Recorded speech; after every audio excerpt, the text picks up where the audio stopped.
Welcome to Theology Thursday, an ecumenical space for students to discuss matters of faith and theology. I'm your host, Connor Grubbs. I am your co-host, Ryan Mock. And Johnny is not with us. Once again. But you know, last time he wasn't with us, it went really well, so I have high hopes. It's okay. We could say those things because Johnny doesn't listen to the podcast anyways. It's true. Even when I understand, not listening when you're on it, because you already know what happens, but even when he's not on it, he refuses to listen. Yeah. He probably just feels jealous when he's listening to us. Yeah, probably, because we're just have such a nice dynamic. Yeah. So, today's episode is going to be a little bit different. Ooh. Today's episode is actually, in part, the main topic is actually a Patreon preview, if you will. Okay? A sneak peek. A little sneak peek. A little behind the scenes. A little sneak peek. So there's going to be 3 parts of what we're about to do. Oh, 3-parter. Okay? And different parts are going to be available on different platforms depending on what's going on. So let me explain. We're going to do a subpoint, like we always do. That's just going to be on the main episode of Theology Thursday this week. Okay? Yeah. We're going to move from that subpoint into a whole nother podcast, okay, called the Theology Thursday Reading Hour. Okay? This is a Patreon exclusive. Mind you, a Patreon Tier 2 and 3 exclusive. Tier 1 don't have access to the Theology Thursday Reading Hour, which only releases new episodes once a month. Okay, but I think they've been really good episodes. These are premium episodes. We've only done a few so far. And what happens on that show is we each share about a book that we've read over the course of the past month.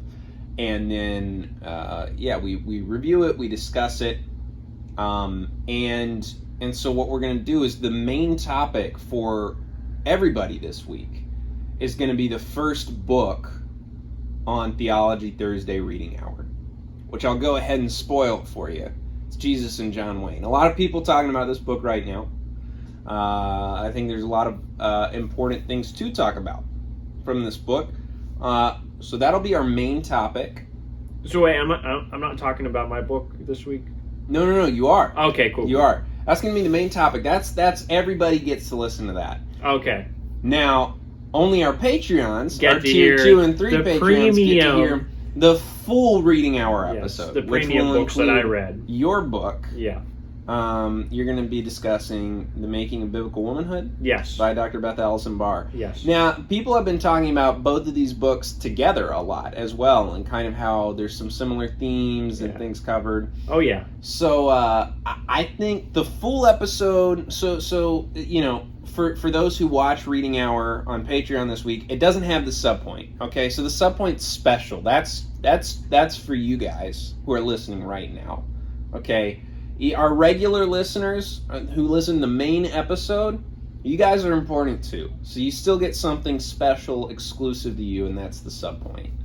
But then we'll do the main topic, which is basically half of this month's Reading Hour, which I think is really good because we may reference some things we're reading on the podcast, but we never take episodes to go full in on it. And I was really wanting to start doing book reviews on the channel, but I thought, that might not be there might not be a ton of people who are into that.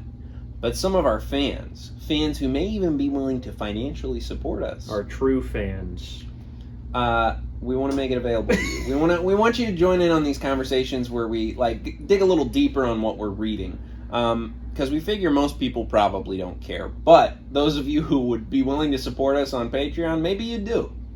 So I think it's going to be great. It's going to be fun. So without further ado, let's get into the subject. Was that supposed to be a drum roll? Yeah, it was? Okay. Yes, well, it sounded nothing like a drum roll. I'm sorry. Very odd. Okay, go into subpoint. So the subpoint, we're actually going to be talking about another podcast that also happens to very much line up with the topic of both of the books that we'll be discussing. The Rise and Fall of Mars Hill. Oh, I've been listening to that. My Christianity Today. So, basically, going into the controversial story of Mars Hill, and for those of you who don't know, that is the church that Mark Driscoll founded and led for many years. No longer exists, but he is still pastoring. He's still out there. He's in Arizona now. Being Mark Driscoll. And look, I think so far the show is very well done. It's like an NPR show. Yeah, it feels like an NPR show, or like This American Life, that kind of thing, where it's just very well produced. And I feel that it has so far done a pretty good job of showing some of the positive that came out of the ministry of Mars Hill. Mm-hmm. And some of... and I think you need to have that part of the story to understand why people were invested and why people stuck around. Yeah. Because Mark and his wife Grace did some great things for people, and at times were very compassionate and caring towards people. But then you watch as what kind of start out as red flags sort of progress into really serious issues. Just regarding abusive behavior and just really problematic teaching as well from Mark Driscoll. So here's the reason I wanted to bring this up, okay? Because everybody's talking about this podcast right now. My pastor brought it up the other day. A lot of people are listening to it and thinking through it. And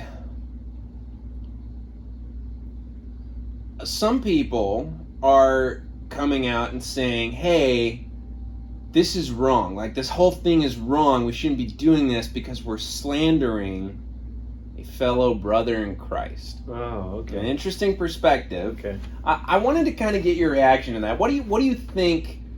Do you think that's a fair assessment of what's happening with this podcast? Do you think... Do I think this is slander? Yeah. No. Okay, why not?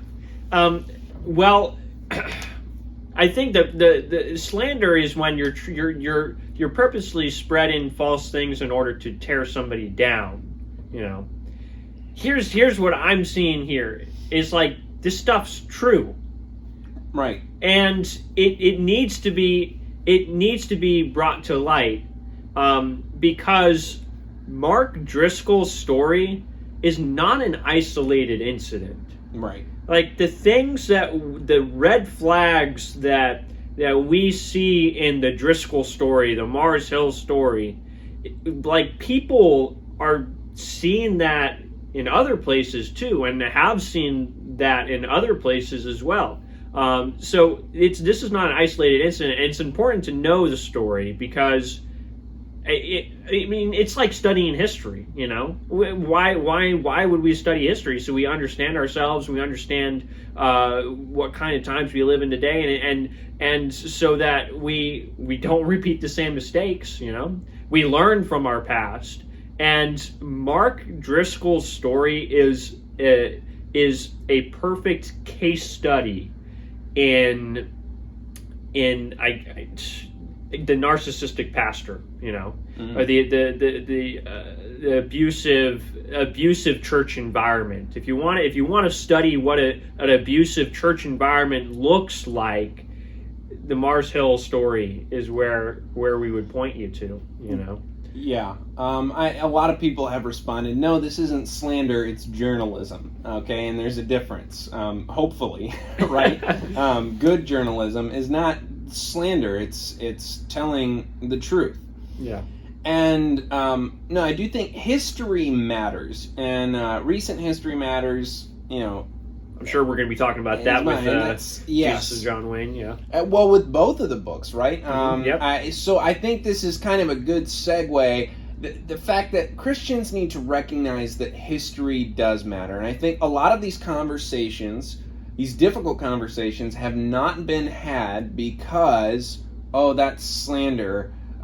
you're detracting from the gospel. Well, we need to just read the Bible. It's the Let's same just talk thing about that the Bible. happened with Ravi Zacharias. Yeah. I mean, different scenarios, but people were saying, why are we talking about this?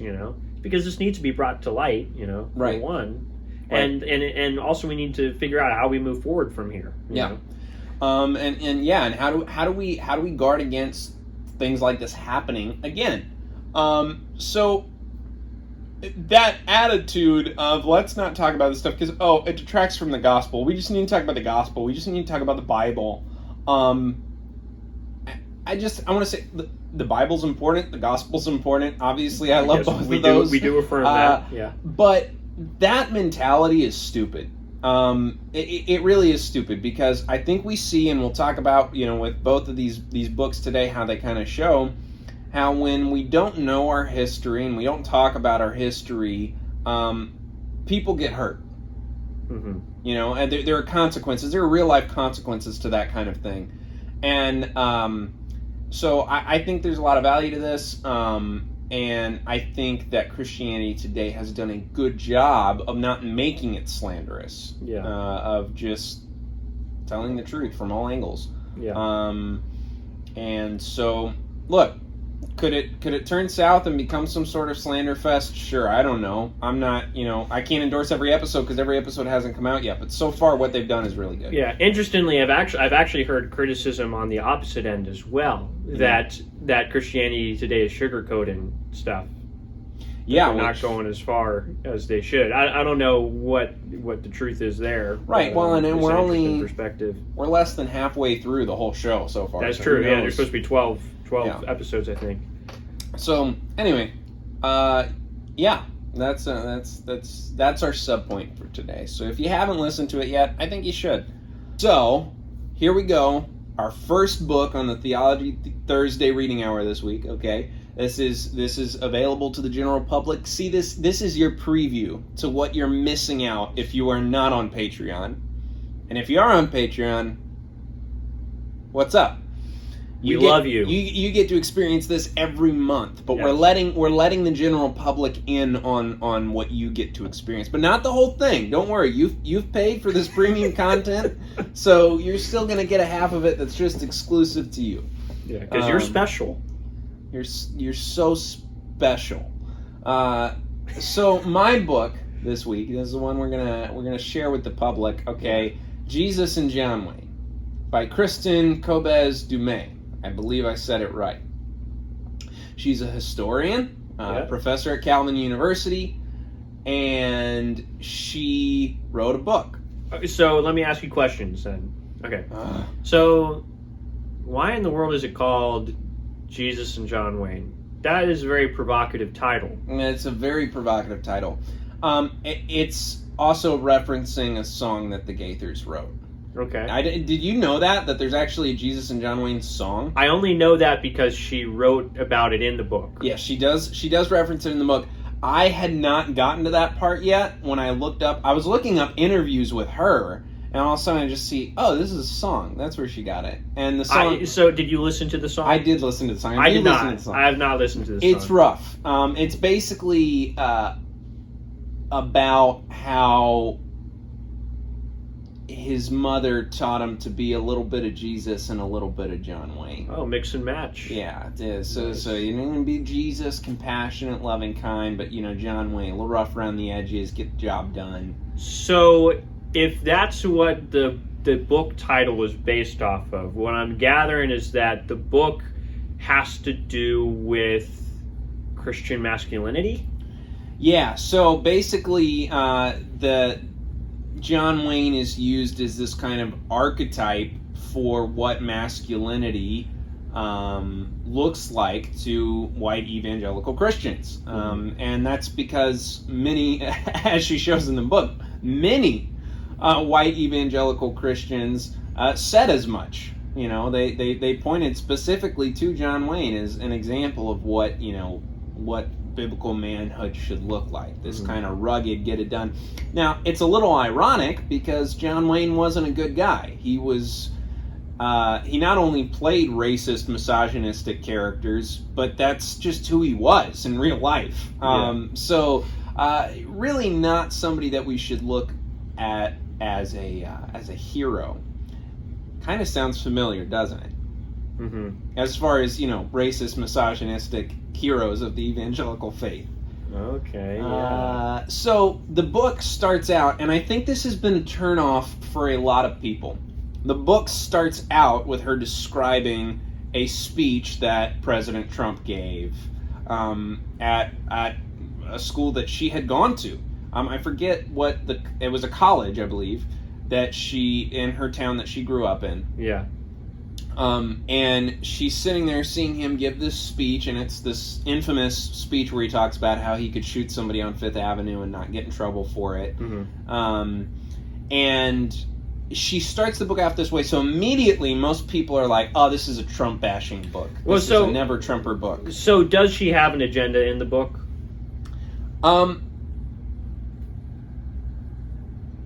Yes and no. I mean, there's obviously a purpose for why she's recounting this history, mm-hmm. but I really appreciated the fact that the book is that. It is history. Mm-hmm.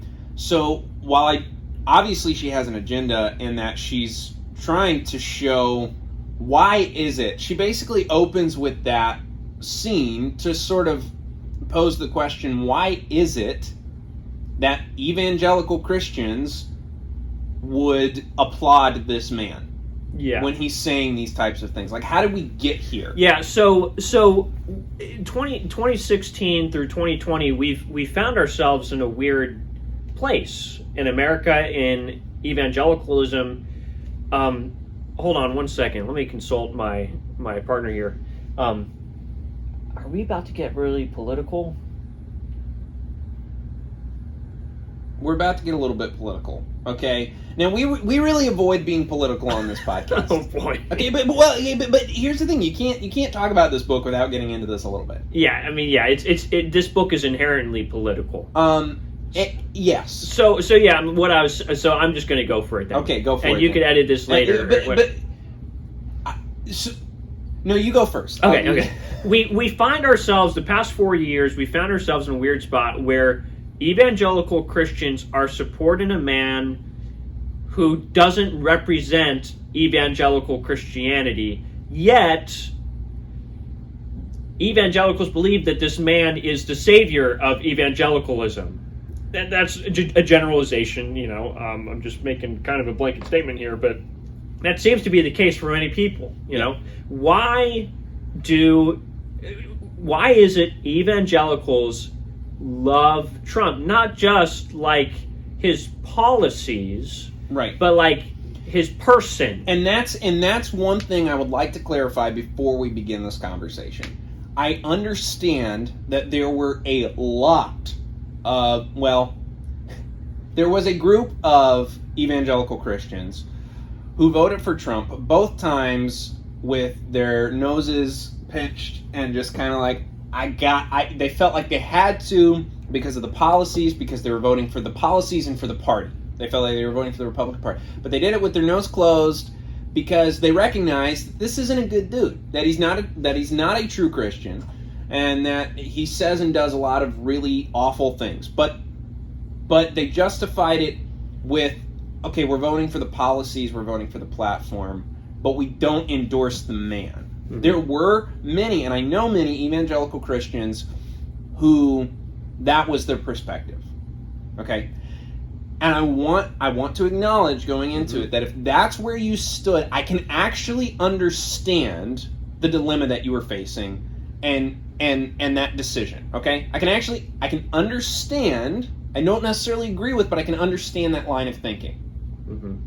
And I think if that was your line of thinking, that you should stick around for the conversation and that you should read this book. Okay? However, if you are a Christian that actually defends the person of Trump, that says, no, he's a good Christian man, he's misunderstood, then I don't know that this conversation is going to do you any good, because you've already made up your mind, and also you're wrong. I don't have any qualms saying that, and that's why I'm okay with getting political. Yeah. We usually don't do that, but I just want to say, if you're actually defending the person and the character of Trump, you're wrong. He's not a Christian. I hope that that something radical happens in his life and he comes to know Jesus, but he is a misogynistic, racist, all sorts of horrible things. Like, if we're just talking about character, that's not something that a Christian can or should defend. Okay? I feel totally comfortable saying that on the internet. That's fine. Yeah. Okay? If you don't like that, then this conversation probably isn't for you, because as I've started to see, like, there's not a whole lot of changing people's minds on that if they've already decided that. However, again, like I said, if it was policies, platforms that you're voting for, but the person is not somebody you technically support, then I think this is really valuable. Essentially, coming to the conclusion that character matters. Okay. Yeah. And the examples are given. We see from, I think it actually starts in the 40s, right? It starts pre-World War One. Her first chapter starts that way, but it doesn't really pick up until World War II, as she really gets into her narrative. So kind of going through the decades of, this is what white American evangelicalism has looked like over the past few years, and this is why it shouldn't be surprising that there were white evangelicals who praised Trump. Yeah, this was decades in the making. So yeah, if we were to summarize, what the author is trying to set out in this book is, I think she's trying to answer the question is, why do even a large chunk of evangelicals seem to love the person of Trump? Yeah. Not talking about his policies, but talking about the person of Trump. Why? Yeah, why do they love him? His attitude and his character do not line up with biblical values or what true Christianity is. And so she looks at the history of evangelicalism to trace that thread to see, this is something that's been developing for decades. That actually it's been hidden for a long time, but it's really been there for a long time. Right. And I think it was fascinating to me. There were a lot of aha moments, so to speak, where I was like, oh, that's why this was such a prominent part of evangelical culture, or why I was taught this. And when you see the timeline of it, frankly, in the beginning of a lot of the ideologies that, whether it's patriarchal or whether it's starting to tie theology and evangelicalism into politics, you look at the very beginning of that, you had evangelical leaders that were just as bombastic as Trump is. It's really not surprising. I mean, some of the things that they said, that they taught, that they wrote in books, that they preached in sermons, are just kind of appalling, really. But then what happens is it started to really shape evangelicalism, kind of become the norm, and then you had people who were maybe not as pronounced or bombastic, who were teaching these things, people like, say, maybe a John Piper, who were kind of teaching these things, and it kind of just became a part of culture. And I started to realize, my parents' generation grew up believing that this is what it meant to be a Christian, but not having the background for why. They don't go that far back, where they were hearing some of these preachers and these authors say some of the things. And there's so many examples that, obviously we can't get into all of it in this episode. But I think, we talked about on the subpoint today, the Mars Hill thing with Mark Driscoll. Well, a lot of the problematic teaching that Mark Driscoll had about marriage and sexuality came from James Dobson, Tim LaHaye, all these household names in a lot of evangelical, culture, wrote books that were teaching this sort of thing that, and I guess we'll just talk about that specifically for a second. A lot of, what was taught about the household codes and marriage and roles in the family and all this kind of stuff. The reason it led to situations like what we see, with Mars Hill or all sorts of recent allegations of abuse within churches and ministries and things like that, is because what was being taught, this was something I was thinking about today, what was being taught about marriage is that the woman's purpose is to stay at home and sexually gratify their husband, keep the house, and have children. That's it. Okay? And in these books, there's these really unrealistic expectations placed on the woman.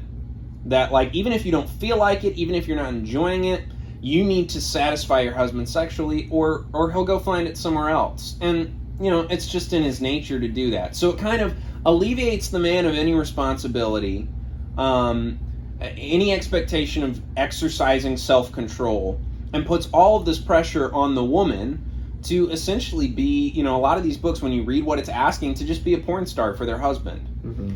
And so we shouldn't be surprised that we start to see these patterns of sexual abuse and different things happen within Christian homes and within ministries and churches, because the root of the problem of what purity culture and all these things we're trying to address, which is, you know, lust and the objectification of women and all these things, like the root of porn addiction and unfaithfulness in marriage and all this stuff wasn't dealt with, because the root of that is the objectification of women. Yet all these Christian marriage books are still objectifying women. They're still objectifying women. They're just saying, just do it in the context of marriage. So, like, you just, that's an example of one thing where we see this issue that, oh, it's excusable now for somebody like Trump to objectify women and to say and do things that, you know, are seriously unbecoming of a Christian, because we have hours and pages of books and sermons that say, well, that's just what men do. I mean, they're visual, boys will be boys. They don't have self-control, that sort of attitude, right? So that's just one of many examples that this book gives that you're like, man, this was being taught in churches. Like, there was books that people read that taught them this mentality that led to this, so this shouldn't really be that surprising. Yeah. I want to zoom out for a second and look at just like the general historical narrative that the author portrays in the book. I think there's three things that she really highlights that contribute or make the evangelical subculture what it is today.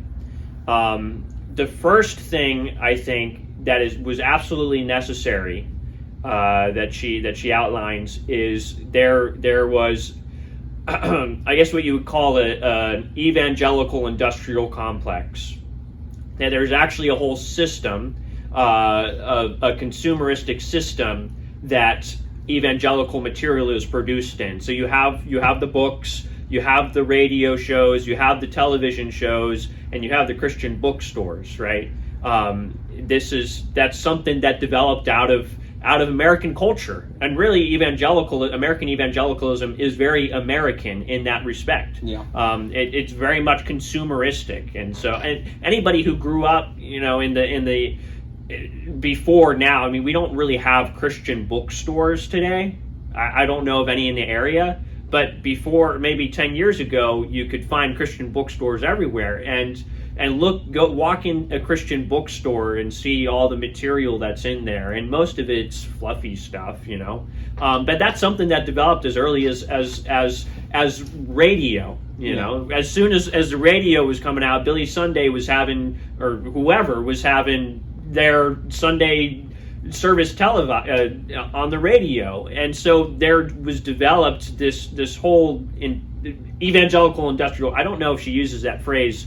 I don't think she does, book. But I've heard the phrase. I've heard it before. Somewhere. The first time I heard it was the Love Thy Neighborhood podcast. Okay, yeah, I've heard. I don't know where I heard that from, but I think it very accurately describes what evangelicalism is. It's this whole industry, really, with the books and the TV and the, you know, produced a lot of the books that I was just mentioning that are very problematic. And I'll say that most of the content that you see come out of the evangelical industrial complex was far more American than it was Christian. Yes. So that brings us to our other 2 points. I think the second one is is that evangelicals have to have somebody to fear, or something to fear. Yeah. And so what we see in the past 100 years, we've seen several things have been the enemy. Right. The enemy to the church and to the nation. So we have communism. Communism was maybe the biggest thing that we see throughout the Cold War, obviously. Right. I'm going to say it, black people. Yeah. And look, there's so many evangelicals were against integration. You know, they're totally for segregation. and Jim Crow laws. Jerry Falwell Sr. being one of them. Yep. And so I would say African American or people of color in general, communism, feminism. Yeah, particularly that scary. I think in the 60s and the 70s that really picked up. You got to be afraid of the feminists, because the feminists, they're communists and they're trying to subvert the nuclear family. In the early 2000s, you have the Muslims. You have to be afraid of the Muslims because the Muslims are trying to take over our country. Right.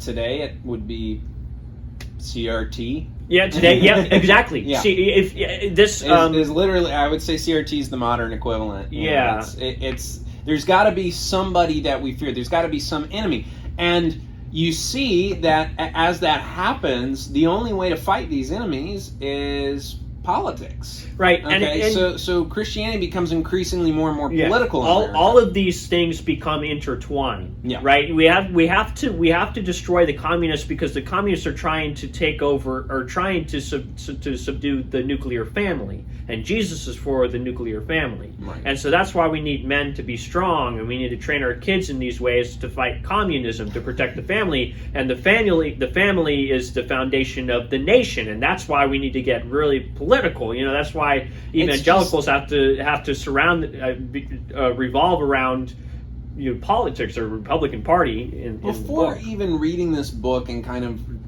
tracing through this history, I already found it bizarre that socialism is like seen as the antithesis to the gospel. Like, I've never understood that.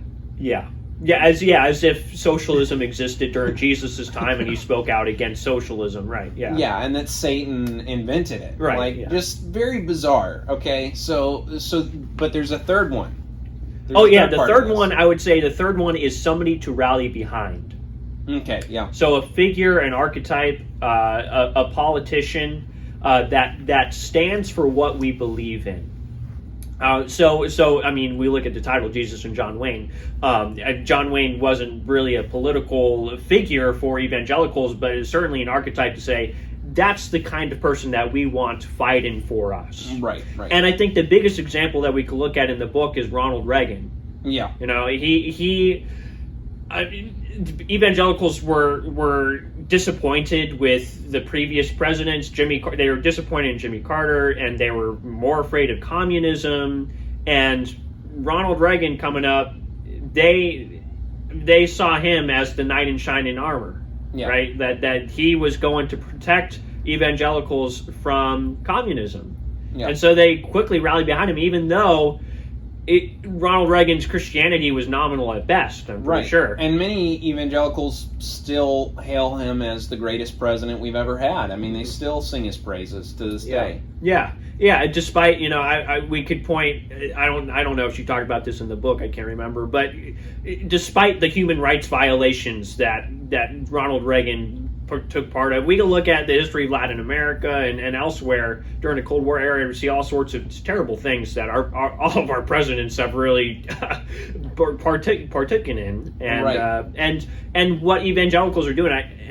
And she talked about this with Richard Nixon, is that I remember this now. I was shocked. I never realized that there was a huge evangelical following for Richard Nixon. And all this stuff is coming out about the Vietnam War, and all of this is like, this is awful, and evangelicals are just like, we don't know we don't see anything, And what they did is they justified it. They justified the human rights violations because it's for our nation. Right. And it's protecting so, our kids. And Oliver North is another. I had never even heard of Oliver North till reading this, actually. But as I'm reading this, and I'm like, oh, well, so it really shouldn't be surprising at all that evangelicals support Trump. Like, they've been supporting corrupt people for a very long time. Yeah. So unfortunately, those are the three things that I would look at: the evangelical industrial complex, the enemy we have to fight, and the person we have to rally behind, and that's how you get to where we are today. Yeah, and I think there's a lot to learn from it, and I think really what our focus should be is like, okay, so how do we guard against the mentalities, the ideologies, and like just the mistakes that have been made happening again?